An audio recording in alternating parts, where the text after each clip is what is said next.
और तुम उन लोगों को खूब जानते हो जो तुम में से हफ्ते के दिन मछली का शिकार करने में हद से तजावुज कर गए थे।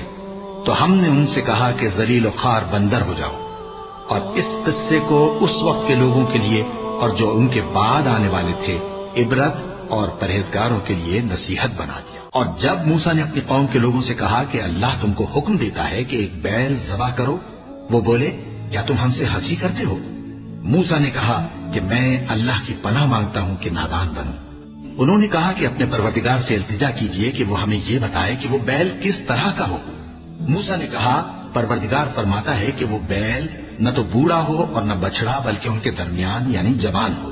तो जैसा तुमको हुक्म दिया गया है वैसा करो। उन्होंने कहा, अपने परवरदिगार से दरखास्त कीजिए कि हमको ये भी बता दे कि उसका रंग कैसा हो। मूसा ने कहा, परवरदिगार फरमाता है कि उसका रंग गहरा जर्द हो कि देखने वालों के दिल को खुश कर देता हो।